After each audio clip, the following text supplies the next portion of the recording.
Welcome to another edition of the Eye Test. I'm Jimmy Murphy. That's Pierre McGuire here on the Sick Podcast Network. Turn up your volume.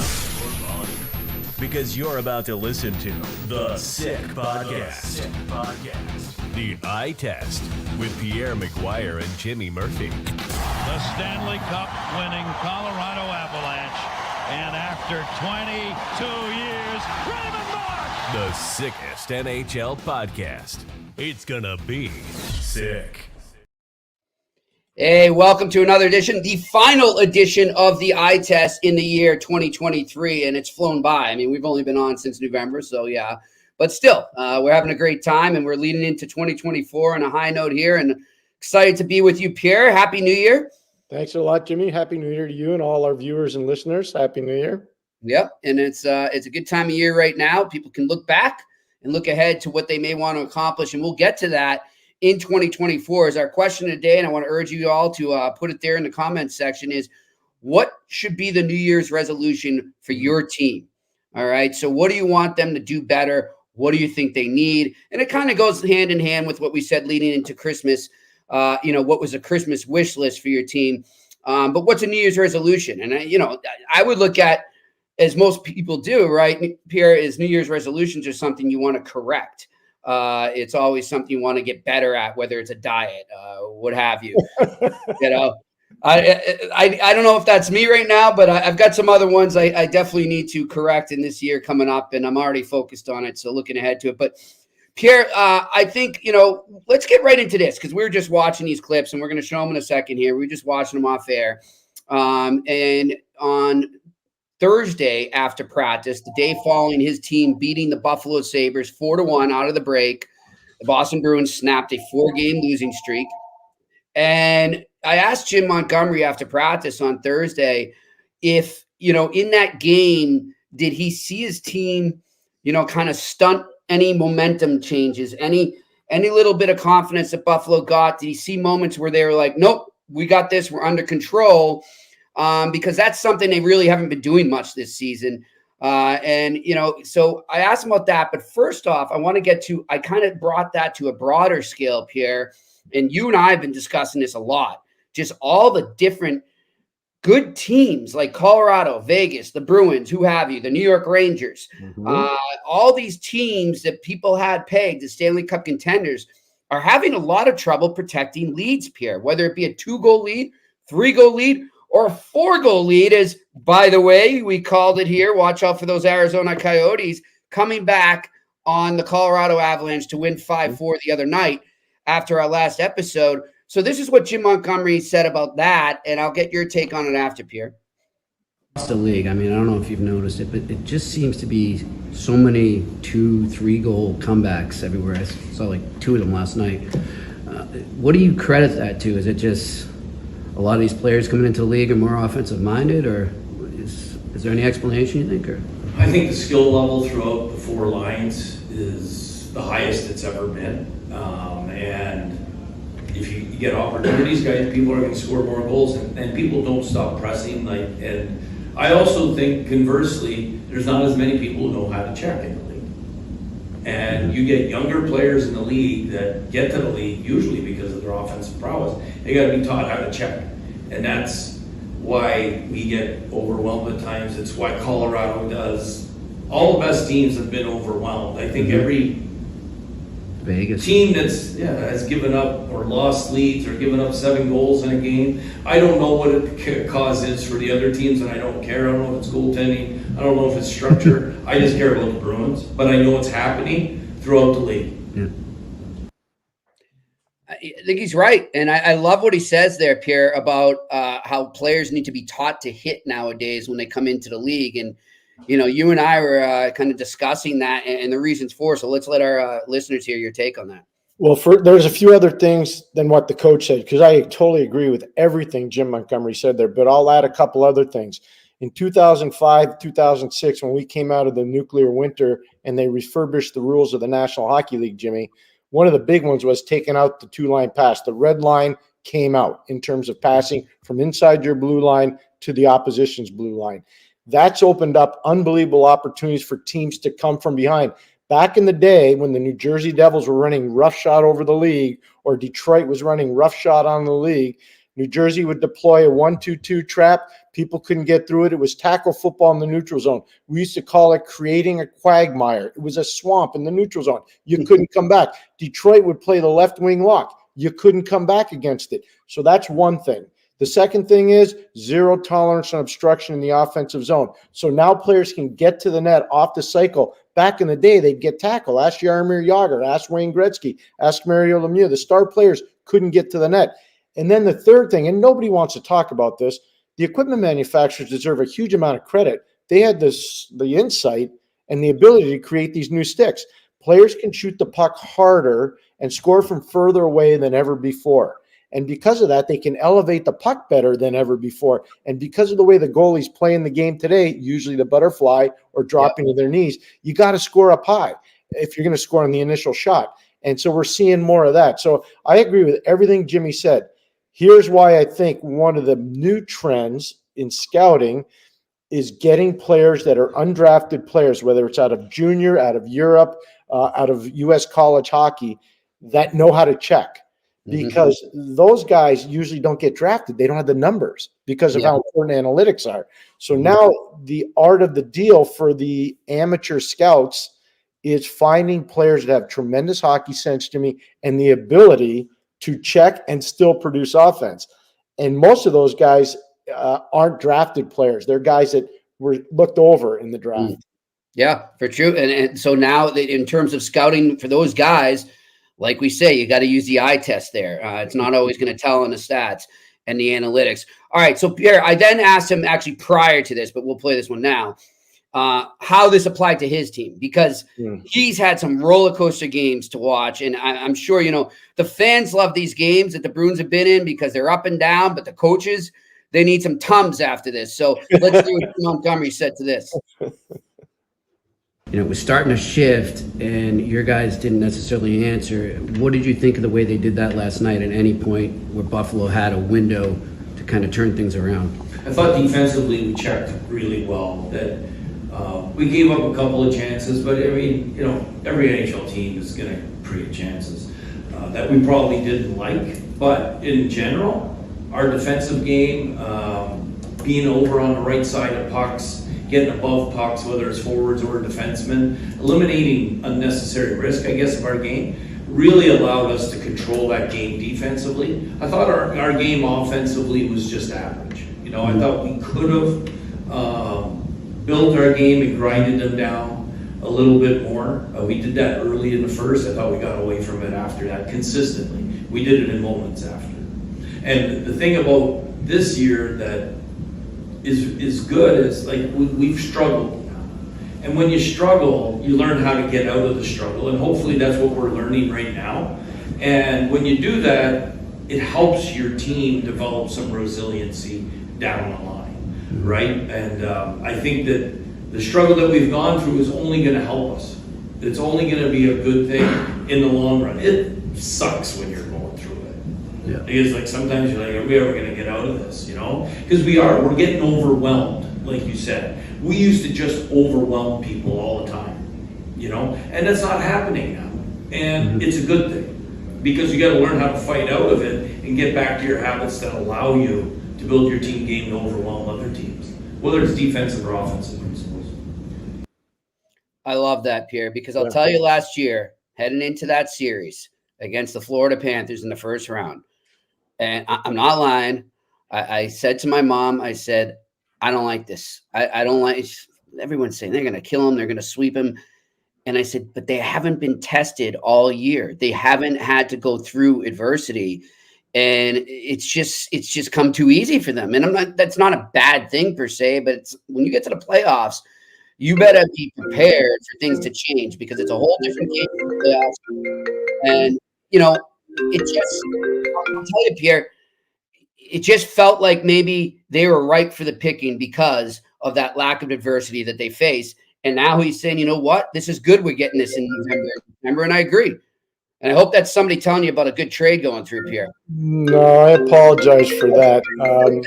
I have a mother-in-law that's having a big birthday. And Oh, so she's calling about her birthday. You can hear her calling the other gosh. line. So she's talking to my wife, not me. Excited. And I apologize for that. So everything you just said is couldn't be better. Yeah. And the coach said couldn't be more spot on. The Bruins, though, to be fair, Jimmy, they said the right things coming out of last year after they lost to Florida. We're going to learn from this. Things are going to get better. We're going to be more of a dynamic team. Then Patrice Bergeron retires. Then David Krejci retires. So this was all supposed to be dealt with in the offseason, and they tried to address it. But now guys are learning. I think you would agree, because I texted you the other night about it. Mm-hmm. Where would the Bruins be without Charlie Coyle? MVP. I mean, the team easily. He's been the MVP of the Boston Bruins. Yeah. And I know they've got great depth in goal, and I'm a huge fan, as you know, of Charlie McAvoy. And when he's healthy and not suspended, he makes a huge difference for the Bruins. Hampus Lindholm makes a huge difference for the Bruins. Obviously, David Pastrnak. But honestly, when you lose that center ice depth, you're going to go through some trials and tribulations. Jimmy, it's just the reality of being in the National Hockey League. So that's why I say you lose Bergeron, you lose Krejci. Now you got problems, because it's not that easy to find those guys. They don't fall off trees. But to their credit, and I think to Coach Montgomery's credit, he's coached fantastically well. His assistants have Kelly and Sacco have done a great job. Both of those guys have been outstanding for him. But I think for the Bruins anyways, and it's part of it going for a lot of teams, if you don't have huge center ice depth, it's hard to win with consistency in this league. It's really hard. Yeah. And, one thing I think too, Pierre, that, Bergeron brought that it's underrated is just him winning those defensive faceoffs, right? And getting them a chance to cycle the puck out and limit possession in the O-zone for the opponent. And they're not getting that this year, and they're running in circles. And, we're going to get to it in a second, what happened with Canada and Sweden. But in that game, you were saying Sweden was just cycling around. And it's so important to limit the time that the opponent's in your zone, because you're human. You're going to get tired, and your goalie can only do so much. And I think that's what the Bruins are learning right now, is how valuable Bergeron was in that sense. And every team too, though, going back to the first soundbite from him too. I mean, you look at Colorado, you look at Vegas, 2 Stanley Cup contenders. I think they're going to be there. And they're going to be teams challenging for the Cup in May and June. But this isn't, I don't know, not even your dad's NHL. This isn't, it's like not even your big brother's NHL anymore, man. This is a different league where, like he said, there's skill. And like you said, the equipment, the sticks, it's very hard if you don't have the right people for the right roles, which aren't necessarily always able to be scouted, like you were saying, through numbers. It's more through the eye test. It's more through seeing, can this guy fit in that slot and be there in that certain moment when we need him with 2 minutes left in the defensive zone to protect a lead or to give us a chance down the other end. So the game's changed and everyone's adapting. Blocking shots, taking hits to make plays, winning races in your own zone, having to go back 200 feet to get a loose puck and help your defense. That's not sexy stuff. No. And a lot of times you don't get paid a lot of money to do that. The guys that are getting the helpers and getting the goals or the power play minutes, they're getting the big numbers financially. And the guys that do that, usually they last longer. The guys that play that hard game that have to defend the lead in the last minute of the period or the last 2 minutes of a game, those guys don't last as long. They just don't. And they're very valuable guys. But the truth is, and I'll use one guy in particular, Pierre-Edouard Bellemare. Think about him. He played 9 years of pro hockey in Europe. He's a guy born in Rouen, France. There are not a lot of guys from France playing in the NHL. And he left and went to Sweden, and he played 9 years of pro hockey in Europe before the Philadelphia Flyers gave him a chance. Go look at that guy's record. And his numbers aren't great offensively, but you talk about the eye test. Pierre-Edouard Bellemare passes it in spades everywhere he goes, whether it's Philly, whether it's Tampa, whether it's Colorado, whether it's Seattle. It doesn't matter. Wherever he is, he makes a difference. He makes a huge difference for his team. Those guys are hard to find. Blake Lizotte plays for the LA Kings. How many people even know who Blake Lizotte is? Right. Honestly, he's a very good player for them. They're 4 lines deep at center, and he's a big reason why they're so good. Their fourth line doesn't give up anything. You heard Coach Montgomery talk about it. Those depth players that know how to play, they're really hard to find. especially as this year gets deeper into the season and then the playoffs for sure. All right. I mentioned it there, Pierre. And, here we go. Major upset. Well, maybe not major, but an upset for sure in the World Juniors as Canada is shut out 2-0 by Sweden. Pierre, you warned our viewers about Sweden. You said there's 3 teams, USA, Canada, and Sweden. And you said Sweden could surprise people and squeeze in as a silver or gold there. Your take on this game today, Sweden, Canada, what Sweden did right and what Canada did wrong. What Sweden did right is they dominated the puck at key times in games. Their power play wasn't great, but they found a way to overcome it. They had a 4-minute power play in the first period. They didn't really create a lot of momentum out of it. You could see the crowd was getting a little antsy in Gothenburg. I've been in that building many times, and those fans are unbelievably passionate. But what happened was they dominated on the cycle, Jimmy. They forced Canada's best players. And when Canada went to a shorter bench, you could see it. They didn't have the same acceleration in their stride. So for almost 60 minutes, Sweden forced Canada to defend rather than attack. I thought the Swedes owned the neutral zone defensively. I thought the Swedes broke down the Canadian forecheck more often than not, which is something we never really see at the World Junior. Usually Canada dominates and creates all their chances off the forecheck. But I thought the biggest part of today's game for Sweden was forcing Canada to defend more than attack. Mm-hmm. And because of it, I think they were able to control the territory and really frustrate Canada. And on Canada's side, you just said everything they did right there. What do you think's the main issue right now for that team as they start to gear up towards the medal round? I've seen this movie before. I don't think it's something that the Canadian coaches or players will panic about. Mm-hmm. The truth is that this is a well-constructed team. I know everybody's going to say, well, what about all the NHL players that could have been on their team that aren't there? That's fair. It's fair, but they're not there. So you have to find a way to overcome it.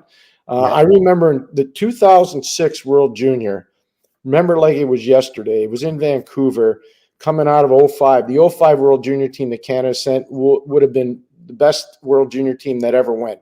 And the reason why is because there was no NHL hockey.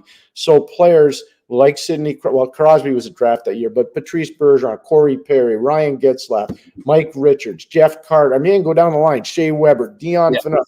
They were all playing in the World Junior. They all would have been in the NHL, and they were in the NHL the next year. So that Canadian team was great, and everybody went into Vancouver in 2006 saying, oh, all those star players aren't going to be very good, are all gone. We're not going to be very good. Canada found a way to win, and they found a new star player. His name was Jonathan Toews. Yep. And, people forget that. And so what Canada does really well, they get great coaches to go in there.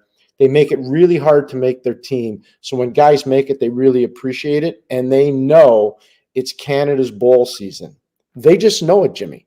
And so these players know it's a massive responsibility. They cherish the opportunity to be part of the responsibility, but they know at the bottom of their soul that they're going there to win. They're not going – second place doesn't resonate with Hockey Canada. It just does not resonate. And I was part of it when Canada won 5 straight gold medals, and they went to the final, every other time. Yeah, I never saw in the 9 years that I was broadcasting the World Junior, Canada never did not play in the gold medal game. That's unbelievable. It's unbelievable. Wow. And I one thing I always noticed, and you touched on this a bit too, that I always respected about them is they build it like a real team, like an everyday team, so to speak, instead of just let's put an all-star team together. Like they don't need that team they had in 2005. They don't need to get a team as close as they possibly can to that. That just happened to be. Their concern is always making sure, like we were just talking about NHL-wise, that they have role players, that they have guys that fit in certain roles for them. They may not be the flashy guy to put on the team, but they're the right guy for that team at the right time. And I think that's why Canada's always won or always been in that gold medal game here. I remember we were talking about 2006 before, Jimmy. The 2006 team, there was a player by the name of Ryan O'Mara, who was a draft pick of the New York Islanders. Big guy, rangy guy, physical, fast, not overly skilled, but a good player. He made such a massive difference in that World Junior. On the forecheck, he was vicious in a good way. I mean, you'd want him on your team. You just don't want to play against him. And the entire World Junior in Vancouver, a player like that made a gigantic, gigantic difference. And so I look at it all, and again, you think about where Canada was back in the days when they weren't winning and then where they are now. And you just see it's what you talked about. They create this amazing family environment where the players want to be part of it, but they understand their roles. For sure. Now I'm gonna murder his name. I know up here. I only heard it like 4 times, but I still will say it wrong. Denton Matejčuk goes out injured. Did I pronounce it right? Yeah, Matejčuk is how you say it. You got it.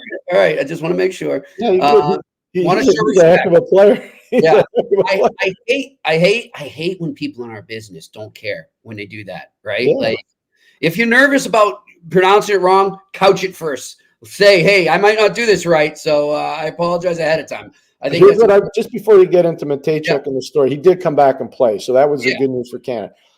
I had the privilege of working with Dave Hodge. He's a legendary broadcaster in Canada. Gordon Miller, who is phenomenal. Bob McKenzie. Those are the guys that broke me in and taught me a lot about this business. But I also worked for 16 years with the legendary Doc Emrick. Yeah. And one of the things I learned from all those men, and every time I'd be with them, it was the same.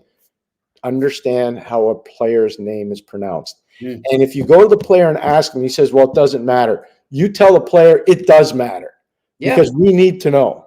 Yeah. And a lot of players, you'd be surprised, Jimmy, how many players will say to you, oh, it's okay, just say it whatever, any way you want. And no, that's not how we're going to say it. No. Right now, there's a Canadian player whose name is, most people think, Savoie. That's how it looks on his sweater. And my old partner, Gordon Miller, appropriately so, the first night of the World Junior was calling him Savoy, not Savoie, but Savoy. And he said, don't be mad at me when you send me text messages. I'm telling you how the player wanted it pronounced. Yeah. So I'm just telling you. Yeah. It's exactly, actually, and we've been here in Boston kind of murdering Matthew Potter's name. Sometimes we say Poitras or Potras.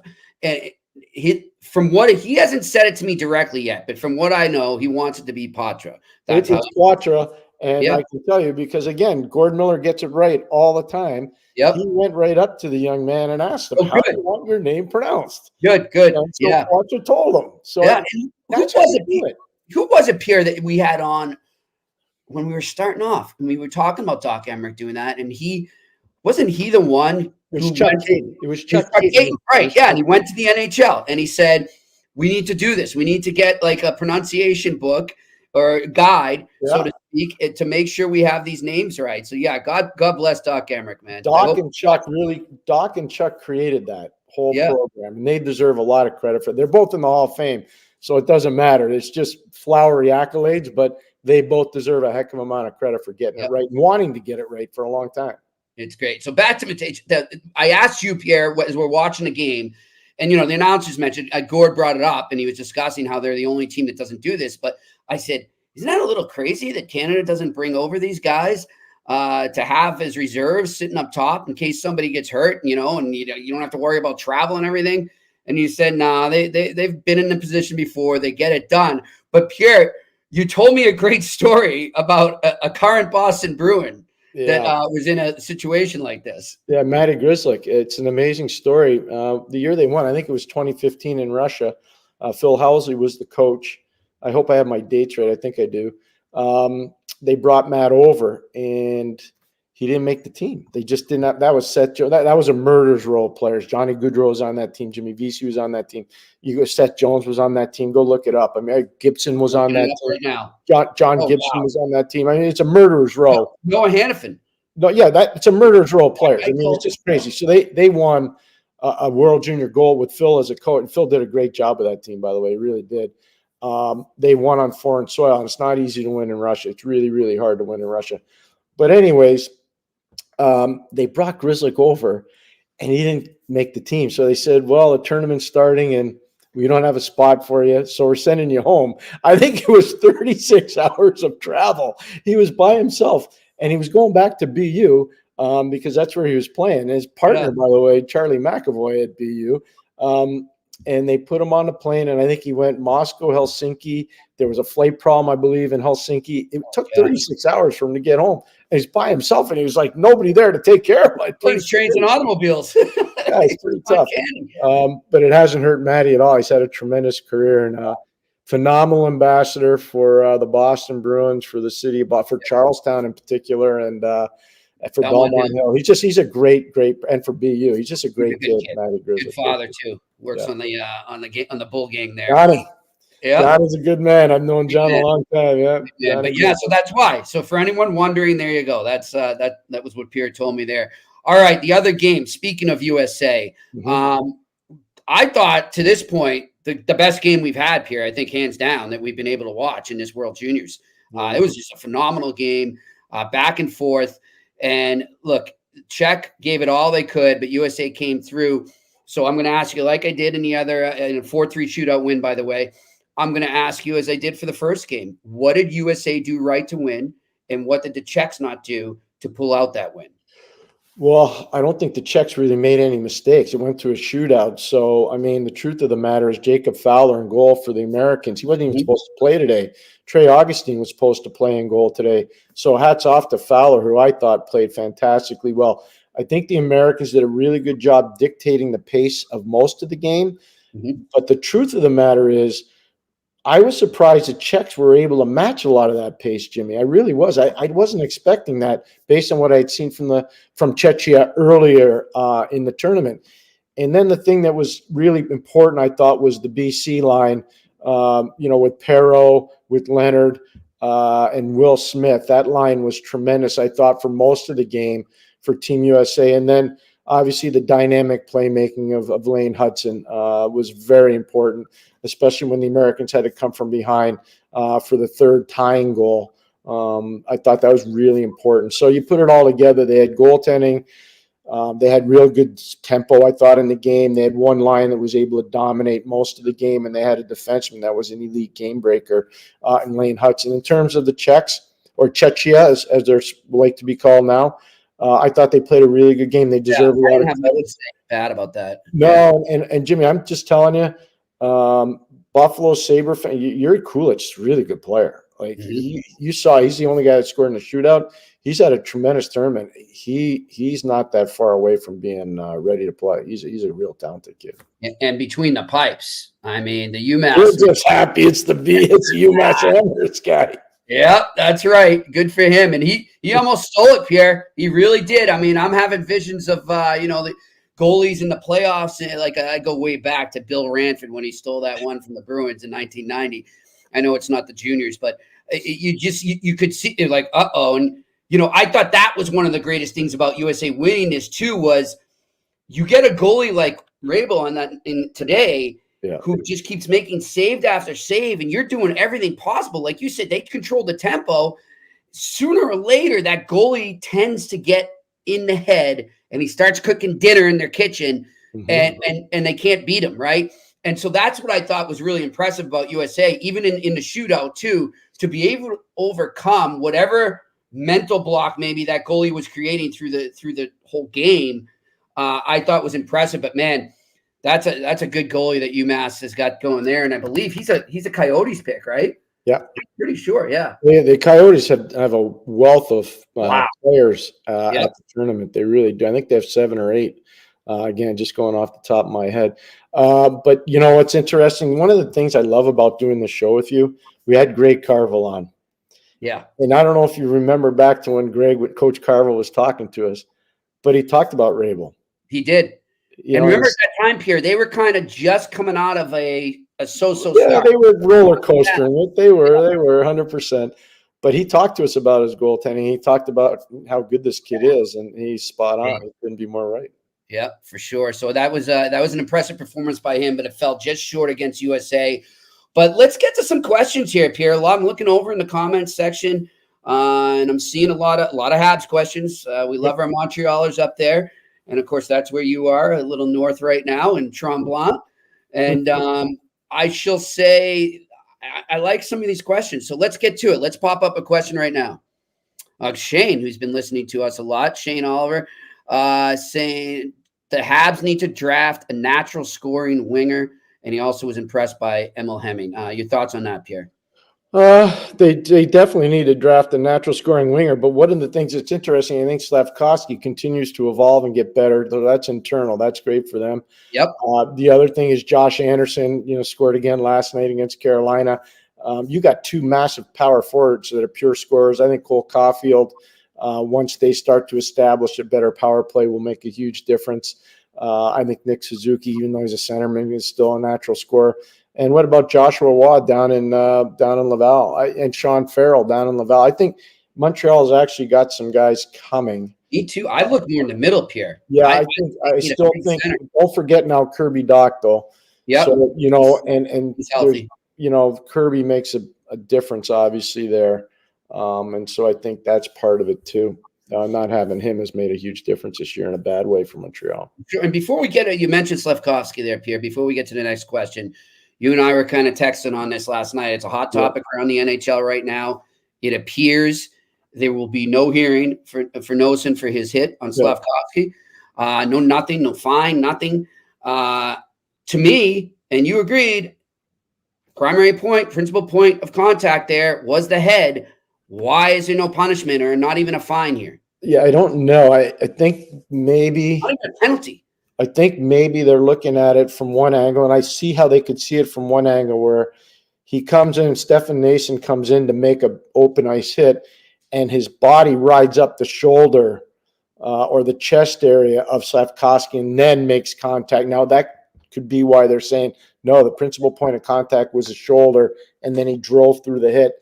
I wasn't on the call, so I don't know if there even was a call.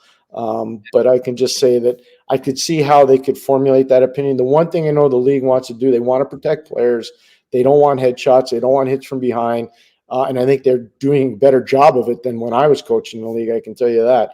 And last night was borderline, but I thought that when I look at it again from a bunch of different angles, I still see principal point being the head, but I could see how if you go in fast speed, regular speed, how you could miss that. I do. I think I could see how you could miss it. I get how you miss it on the ice. It's just afterwards when you have all these angles available and it's clear, I think clear as day.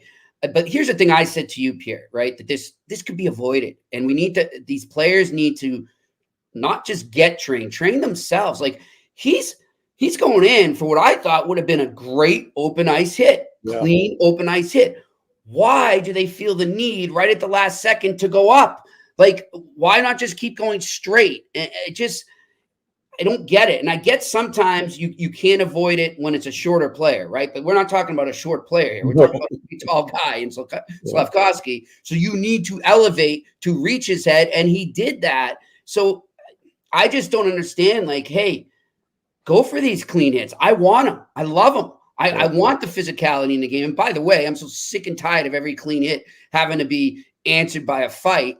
But it's just the mentality needs to change. It needs to it's the culture. And I agree with you. I think the NHL is doing a better job. But, sometimes, Pierre, and the PA is not going to like me for saying this. And I know we've got some people in the NHL PA that watch this, and I apologize. But at what point is it on the players? The league can do all they can, putting new penalties in or calling things differently, which they have done for the last 15 years.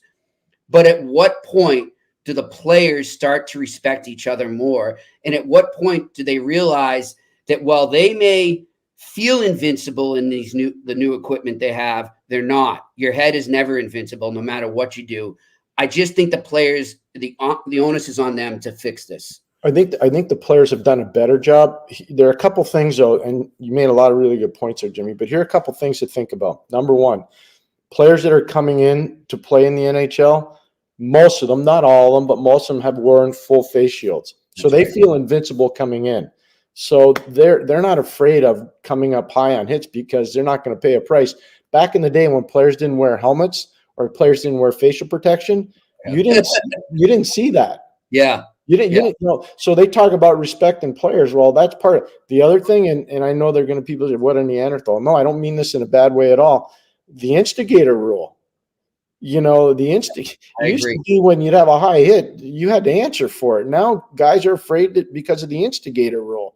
So there's a few things there that can be adjusted. And I think eventually they will. But the one thing I'd say, compared to when I was really involved at the game level, coaching and scouting and managing parts of it, the respect level of the players to me is a lot better now, player to player, than it used to be.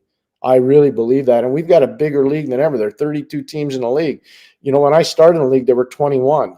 So, I really respect what's happened, actually. And I think the players that are the leaders within the association feel the same way that I do, and feel the same way with a lot of what you said. We can still go further, and I think they will. I really do. I believe they will.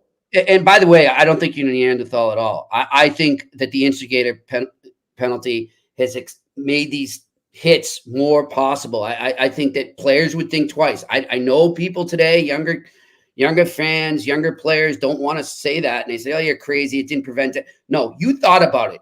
You're not going to go and take a headshot at a guy if you know that, Chris Nyland or somebody is going to come flying after you and take care of you for that cheap shot. You're not going to do it. Well, no, you're not. But here, I'll just tell you another way you can take care of it, because I've seen it happen. You tell your tough guy to go on the ice. Well, like you said, right. Yeah. Tell the star player of the other team, the next time your guy touches my star, I'm not going after him. Yep. I'm going after you. Yeah. So you better calm him down. And you know what? Nothing polices a team better than peer pressure. And if the star player comes up to the tough guy and he says, don't do that again, because if you do, I'm going to kick your butt. So that makes a difference. It really does. The internal peer pressure. And I know I've seen it happen before, and it does make a difference. I hear you. All right, let's go to some more questions here. What do we got? Should the Habs call up Wi-Fi? Speaking of having somebody to answer to a hit like that, there you go. But you know what? And I think Arbor Jack guy we're talking about, obviously, I think he deserves a huge amount of credit for the way he's made an NHL roster and even made a team coming out of junior. And you look at all the things he's had to do to stay relevant as a player. I think it's phenomenal. Yep. That being said, they weren't counting on Jaden Struble playing this well. I don't think they were counting on the consistency they've gotten from Justin Barron. And Jordan Harris is just a better player than Arbor Jack guy. Now, maybe they slide Jack guy up to the wing like the Canadians used to do with Rick Chartrand back in the day. Yeah. He could play defense and he could play wing. I mean, they could do that. Yep. But, I think right now Arbor's in a numbers situation, and that's part of the problem. But if you look at, he's not beating out Caden Gooley and he's not beating out Mike Matheson. And right now he's not beating out Jaden Struble. So, I mean, he's in a tough situation right now. He's in a real tough situation. But here's the thing, Pierre, too, that I get it. And I know it's hard for fans to see a guy come right in and make the roster at the NHL level and then have to go back down to the AHL. And I get it. The common reaction, well, isn't that kind of backwards? Aren't you ruining his development? I don't see it that way. And I think you agree with me. I think it's better if you can afford to have a player like Jack Eye go back to the AHL, and get that seasoning and just get that experience. I think in the long run, it's going to do wonders for him. I really do. No, I agree 100%. And I know people see going in the American Hockey League as a demotion and almost a punishment, and it's not. We've had numerous guests on this show talk about Lou Yu, Lou Lamoriello created the New Jersey Devils, and the only player there are only two, I think, that were ever New Jersey drafted and played in the NHL without playing in the American Hockey League. One was Scotty Niedermayer and one was Scotty Gomez. Everybody else that was drafted under Lou's tenure, they all got even Billy Guerin, Marty Brodeur, they all got a taste of Lou Yu. And so Detroit for years, I told you about Simon Edvinsson how long ago, and now all of a sudden he's up. Yep. But you know what? He could have been on Detroit from the start of the year. But Steve Yzerman knows he's got to go down, do his chores, and eventually he's going to make a difference. And he will make a big difference there. He's a heck of a player. So I think, especially for defensemen, the American Hockey League is not a bad thing. It actually is a really good developing situation. I'm trying to think. It will come to me maybe during this episode, maybe another time, and I'll remember. But there was a defenseman I covered for the Bruins that raved about that experience. And he said, if they had thrown me right in, they wanted to. There was a lot. I forget who. It's going to kill me, Pierre. Might have been Mark Stewart. I don't know. Back in the day. And then Mark was part of the big trade with Atlanta. Yeah. But it could have been Mark. Yeah, I just remember him saying, I didn't look at that as demotion. I went down there and I learned so much, and it humbles you too. It really does. Not in a bad way. It's not like a slap in the face or anything, but it humbles you. It makes you appreciate what you have ahead of you that much more. Well, I think it's all part of the developmental process for every player. And Montreal, everybody said, well, Montreal would just stockpile players through the draft. Their development they were the first team that really spent a lot of money on development. And all the players would go down to the Maritimes, and they would be in Halifax. And some years they were called the Nova Scotia Voyageurs. Other times they were called the Halifax Voyageurs. Okay. But they played in Halifax.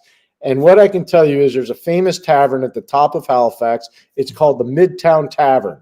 And when you walk into the Midtown Tavern in Halifax, and I hope there are a bunch of great Halifax people watching this, they could tell you the same thing I'm about to tell you. It's like a shrine to all the players that played for the Nova Scotia Voyageurs that eventually played for the Montreal Canadiens, whether it was Larry Robinson, whether it was Dougie Jarvis, whether it was Doug Riseborough, whether it was Murray Wilson. Didn't matter. All these guys had to go do their chores down in the American Hockey League. Here's the best one for you. In 1971, Ken Dryden was playing for the Halifax or Nova Scotia Voyageurs, depending what they were called that year. And what is amazing is he got blown out. His last game in the American Hockey League, he got lit up like a red light. I'm telling you. Okay. He gets called up to Montreal. The rest is history. The Canadiens go on to win the Stanley Cup. His last game, you'd have to look it up, Jimmy. I think he gave up 6 or 8 goals in his last game in the American Hockey League before the Canadiens called him up in 1971. That explains too, Pierre, because I remember when I lived in Montreal too, and there's a lot of people from Halifax that migrate down to Montreal, especially working in the pub scene, right? Whether it's Hurley's and McLean's there, and they're all, born Canadiens fans. And I was like, I would always, did you become a Canadiens fan when you moved there? I'm like, no, hell no. I mean, I was born into it. And now that explains it. Now I know why. I always wondered why there were so many Canadiens fans from Halifax. Now I know. Well, it's split. It's kind of split in the Maritimes. It's either mostly Toronto or Montreal. They're split. Okay. So I have one more story for you. Yeah. I'm working for the Ottawa Senators. This is my first time around, and we had a lockout. There was an NHL lockout, and so Randy Sexton was a general manager, and Ray Shiro. They call me in the office and they say, "Hey, we really would like you to go down to PEI, Charlottetown, and work with our players down there, help Davey Allison, our coach down there, and Johnny Phelan, who was an assistant coach." So I said, sure. And I go, how long do you want me there? Oh, no, you're going to go there till we come back. So we can't tell you the exact amount of time. So I said, well, I don't have that many clothes. I said, don't worry about it. Just put it on a credit card, go buy some clothes and you'll be at the rink anyways. I said, yeah, I'll be at the rink. So there was no bridge back then. They were building the bridge from the mainland to Prince Edward Island. So it was a ferry ride. Or a plane ride in, and I spent a ton of time down there. But this is the best part of the story. One night, I left my hotel.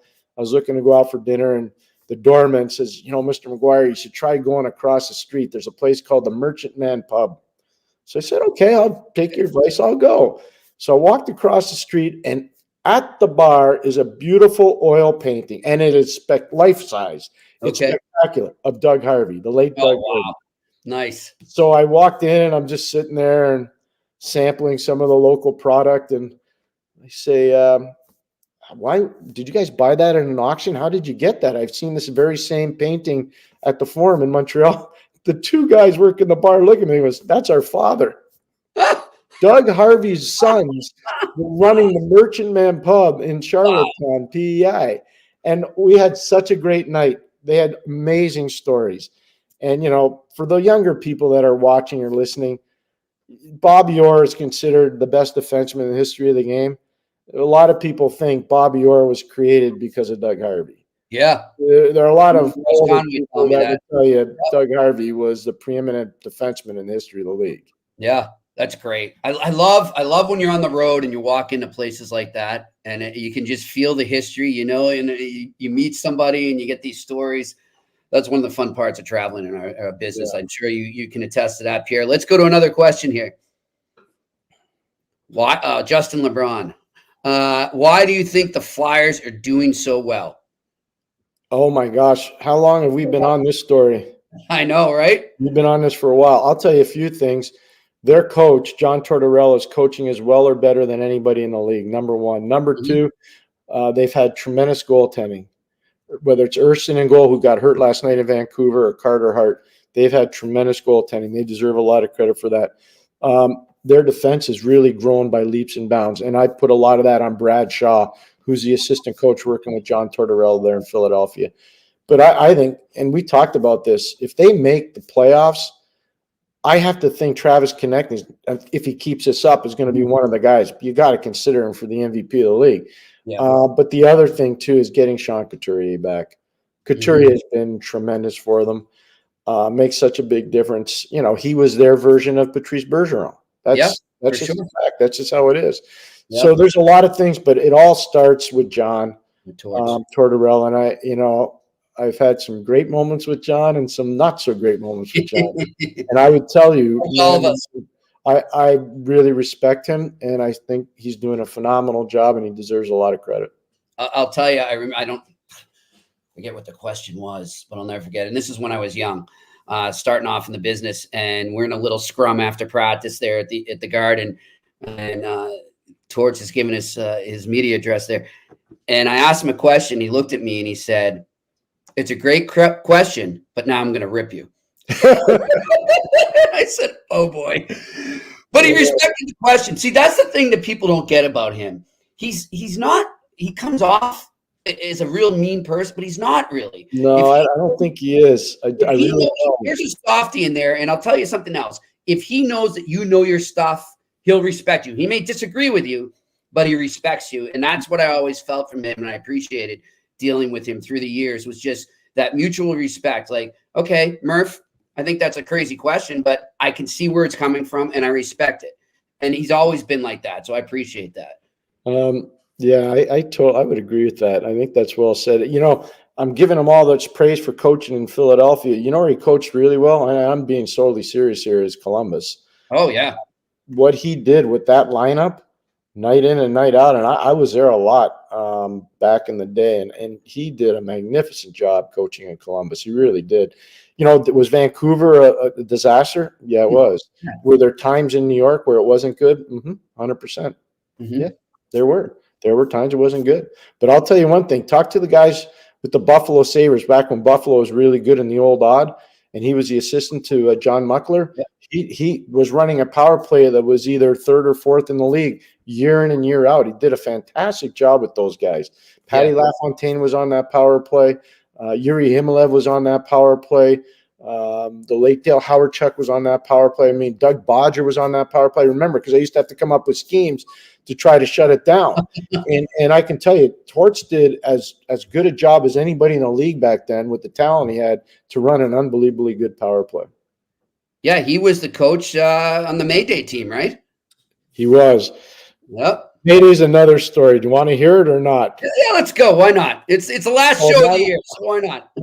My last game as a head coach of the Hartford Whalers, we were in the old Boston Garden. It was, I think, the last game of the year. It's great. This is great. Brian Sutter's coaching Boston with Tommy McVie, and we beat Boston that night. And had we not beaten Boston, they would have played Washington, which probably would have been easier for them. But we beat Boston that night. They had to play Buffalo, and that's what led to Mayday. Oh, yeah. Because if they beat us that night in Boston, they don't have to go to Buffalo. Yeah, but they lost. I remember that clear. No pun intended, clear as day. I remember that series. That's when I was going to the games with my grandfather. And that team, too. I mean, Boston, the fan base here was so high on that team. I mean, they thought they were going to the Cup, man. I mean, they took care of Montreal throughout the season. I think they went undefeated against the Habs. I'm pretty sure. Maybe they lost one in the season. They were really good. I mean, we played that back in the day, and even if it was still going today, Hartford Boston was a dirty little secret in the league nobody wanted to talk about. Unless you lived in those two markets, you have no idea. Yep. I mean, I coached in Pittsburgh, Philly. I coached in Ottawa, Montreal. All these different rivalry series. Hartford Boston was about as nasty as there was, man. There were villains on both sides. There were guys with white hats on both sides, and there were guys with dark hats on both sides too. Right. And what a lot of people don't know, obviously, and you coached him, Samuelson, was, when people hear about the Samuelson-Neely rivalry and how that, came about, they're always thinking about Pittsburgh, Pierre. They forget that it started in Hartford. It started in that Hartford Boston rivalry. That's where the animosity came between those two. And then it just got a lot worse when he got to Pittsburgh. So, thanks to you. I think we talked about that once, but we'll just give you the Coles notes. They had Adam Oates and Neely. Those guys were amazing. They were peanut butter and jelly. They were phenomenal together. And Adam was a right-hand shot that liked to attack your right defense. He'd come down the Bruins' left side, and he gained the line, pull up, and always see Neely full stride going to the net. Mm-hmm. And we knew that. And we wanted him to move the puck to Neely in the neutral zone in the smaller Boston Garden, and we were able to do that. And we knew that, and Alfie stepped up, and that's what led to the initial injury to Cam. But, we had that figured out, and that was just some really good scouting and some great coach messaging from Bob Johnson and Barry Smith and Rick Patterson and Rick Keogh and all the guys I had the privilege of working with. But that's what happened. That's the initial one that really hurt Cam. It was tough to watch. I mean, I have so much. How could you not respect Cam Neely? Oh, yeah. I mean, he's a prototypical Boston Bruin. He's everything you want in a power forward. It's just amazing. Yep, those are days. All right, let's go to a few more questions here. There we go. Another one from Justin. What the Habs' resolution should be to fix the power play? You think? Yes. We've talked about that. So I think they have the answer coming. So Lane Hudson's going to eventually be that guy. Yeah. And I'm excited for him. Is he going to be able to defend at an elite level in the NHL? No, he's not strong enough right now. But is he going to be able to run a power play at an elite level in the NHL? The answer is yes, he is. Yeah. So I think that's going to be the rejuvenated power play. And I think the guy that'll benefit the most from that, I'm telling you right now, is Cole Caulfield. Yeah, it is. Look, I know people are worried about how much he struggled. These are kids, man. They're developing. This is part of the process. And it's going, as we had Kent Hughes on here before in this episode, one of our best, if not the best we've had, other than Scotty Bowman, obviously. Yeah. And it was great to listen to his patience, Pierre. He's so even keeled. And I love that. You got to be, especially when you're going in a rebuild, but especially for that market. And I just say to Habs fans, just ride the wave right now. Ride the wave, because I'm saying in 3 years, maybe even sooner, you're going to be contenders. You really are. And you're going to have some money to spend too. So I think that's really well said. And look, at the next 2 games are critical. You go into Florida, you play the Panthers, then you got to go over and play in Tampa. Yeah. And then you're going to get a little bit of relief from the road. Obviously, this is a tenuous road trip. The Canadiens started before Christmas and will finish after New Year's. But here's the one thing. I agree with everything Jimmy said about the Canadians and their rebuild. It's the first time I've really believed in what they're trying to do. Me too. Yeah. And I think it all starts at the top. Yeah. I think Jeff Molson figured out that you just couldn't keep patching. And so we got to have a long-term strategy. And they do that in the beer business. I know that. And it worked really well for that family. Yep. And you know what? I think the hockey side of it's starting to work too. And that's a tribute to Jeff Gordon, and it's a tribute, obviously, to Kent. And I have to one other thing. I know I'm long-winded on this. Yeah. I've been traveling all over the place, and I'm walking through the airport the other day in Boston, and a gentleman comes up to me very politely. I'm at the baggage claim, and I'm waiting for my wife to come out. And the gentleman goes, I listened to that Ken Hughes interview, and he says, I got to tell you, I hate the Canadians, but I love the interview. It's good. Did you hear? I grew up in Boston. I'm here. A ton of Bruins fans told me the same thing. They're like, that guy's awesome. Like, wow. Like the answers he gave you and just his vision. It's like, why can't we get? No, I'm not going to take a shot at No. Donnie's doing a great job. Donnie's done a great job. Yeah, but I'll tell you, in Montreal, it's great that now. Here's a question though, Pierre. Yep. All right, they're only they're hovering around a wild card spot right now. I think they're going to be there at the end?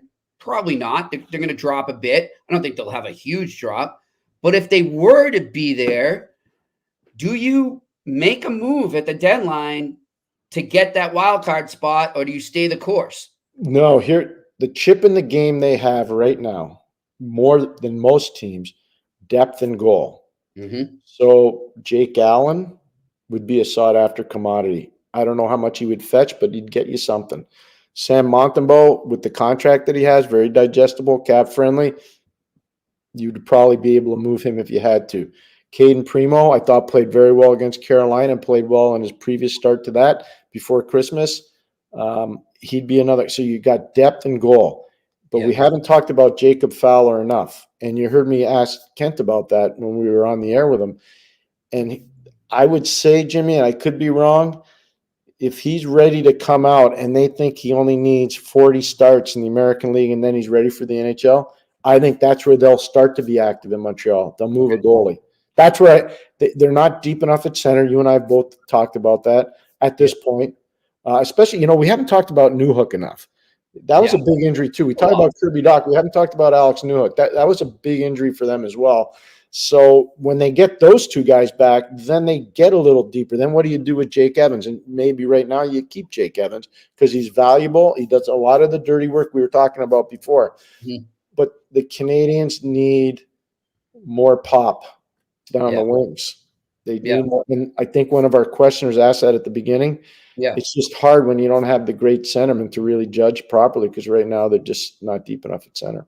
I hear you. All right, let's go to another question here. Oh, there we go. PEI. See, half the people were had fans and 15 workers were Leaf fans. I bet you back in the barn in the farm they were rumbling around too. He probably knows what I'm talking about. And you know what? I was there for probably 4.5 months. I loved it. The people were so wholesome and kind. The food was great. It was an awesome hockey environment. It was just tremendous to be there. And a lot of real good players came through PEI back in those days and ended up playing in the NHL for long periods of time. One of them was Radek Bonk, whose son Oliver is playing in the World Junior right now. Another guy was Lance Pitlick, who's got two boys, one playing in the league now and a nephew playing in the league and another one playing at University of Minnesota. So, I mean, there were a lot that I remember that were there that were really – the late Pavel Dimitri, oh, my gosh. Pav was, heartbreaking story. He was there for a long period of time. So, got a lot of respect for those kids and what they do at the American Hockey League. But what a place to develop players. Charlottetown, PEI was phenomenal. And, one more thing, and we'll get into this next time, but Shane wanted me to say to you that he checked out Doug McLean's draft day. And he had said to me, he messaged me privately, I just wanted you to know this. He said, Pierre's going to do something like that with the stories you must have from the draft floor or just being a broadcaster at the draft. He said, you could probably write a hell of a book. One of the best draft stories, I don't really want to say too much because it just breaks some stuff. But it's fun. I remember in 1990, we were sitting on the floor of the Vancouver football stadium. It was BC Place, I think it was called at the time. There were 50,000 people there. It was my first draft working. And we'd had a big meeting at the Pan Pacific Hotel the night before the draft. And Craig Patrick was running the meeting. Greg Malone was there, the chief scout. Scotty Bowman was there, just been hired. Barry Smith, Rick Keogh, Rick Patterson, the late Bob Johnson, all the decision makers in the organization were there. Staffs weren't as big as they are now. Mm-hmm. And Scotty looks at me away from her. He says, "Are you sure about Yager?" I said, "Yeah, he's the best player I've seen." I mean, so he says, "You better be right." Like I said, "Well, I think I'm right. I hope the other guys agree." And I remember we're sitting on the draft floor, and Vancouver picked second. They got a huge ovation. Quebec picked first. Quebec picked Owen Nolan. The second pick was Peter Nedved. The third pick was to Detroit, and they took Primo, Keith Primo. Fourth was Philadelphia. They took Mike Ricci, and then fifth was Pittsburgh. Jaromir Jagr fell in our lap. Wow! Because number 6 was Scott Sissons, who went to the Islanders, but Jaromir fell in our lap. And the man that never got enough credit for anything on Jaromir was Craig Patrick because of his USA hockey connections and international hockey connections from the 1980 Olympic team. Craig knew people that could help us keep Jaromir in North America, not go back to the Czech Republic at the time. It was Czechoslovakia then. Craig was able to do the deal and keep Jaromir there. And as an 18-year-old, he just dominated the league. It was just scary. But that was all on Craig Patrick. He did an amazing job with that. He really did. He's still playing, Jaromir. So I don't even know. I didn't count the hours, and neither did anybody else that worked with him over the years. But he would keep you out there. Like I skated a lot of hours with him. And again, Jimmy, one other quick story, and it's real quick. Yeah. Rick Keogh, who now is semi-retired, I think, out in Las Vegas. Rick. He coached and played. He was a 50-goal scorer in the NHL.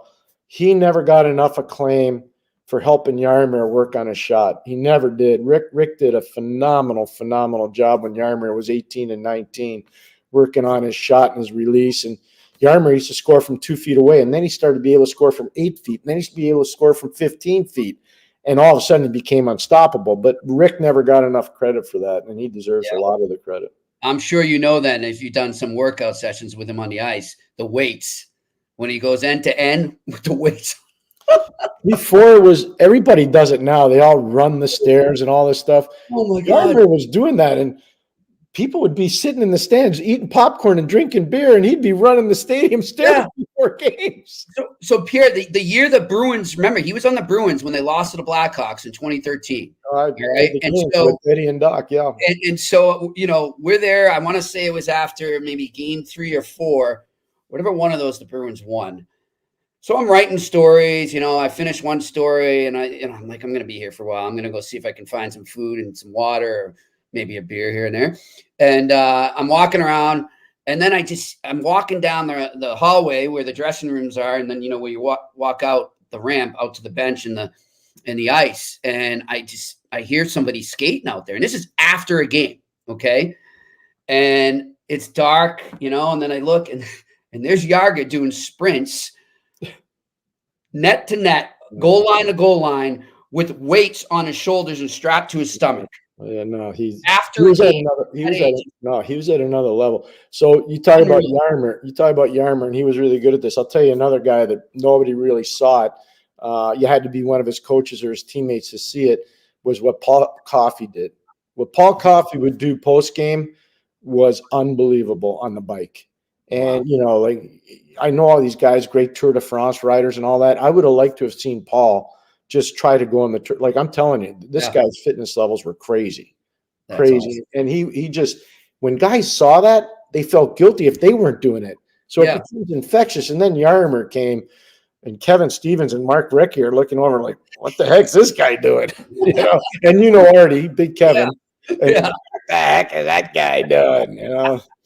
We got to get him on this pod sometime. No, you know what? He's got it. He's coming on. No, we're getting him on. He's coming. All right. We'll get him on. We'll get him on for sure. Well, listen, it's been a great one, and I can't believe last episode, like I said, of 2023 year. Man, this year flew. They don't lie, Pierre. Hey, the older you get, the more time flies. You got a little bit more time than me, so don't worry. No myth. I hear you, my friend. Well, you're in for the long haul for sure. Yeah. Listen, we want to thank our crew here too, with Sonny and Neely. This has been great working with these guys at the Sick Podcast Network, and of course Tony Marinaro's got a podcast on here as well. We urge you to check that out. He goes every Monday to Friday. And speaking of, I've got some news of going Monday to Friday. Starting next Wednesday, every day through the week. Of course, we won't be on New Year's Day. We won't be on January 2nd. But starting next Wednesday, January 3rd, we'll do exactly what we just did now, 4 to 5 p.m. live. And that's going to be our slot. So Monday through Friday, 4 to 5 p.m. Eastern, live here on the Sick Podcast Network. You can catch the eye test. And we're really looking forward to it, Pierre. Yeah, no, I can't wait. It's really exciting. So many people have really jumped on board, and it's really flattering when you think about how many passionate hockey people there are out there that want to actually listen and watch. So we're grateful for that. I know Jimmy and I have talked a lot, both on the air and off the air.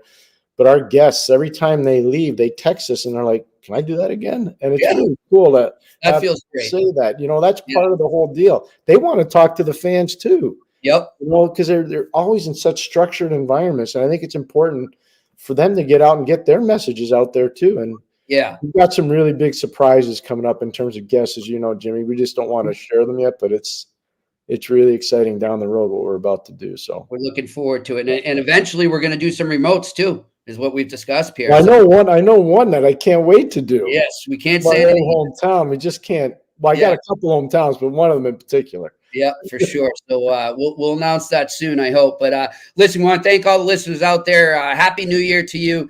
Good health, good fortune, and if you got good health and family, you're doing all right. And we're glad to have you here as part of the Eye Test family.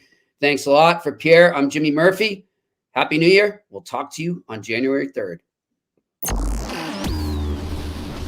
And that's a wrap. Hope you don't miss us too much until next time.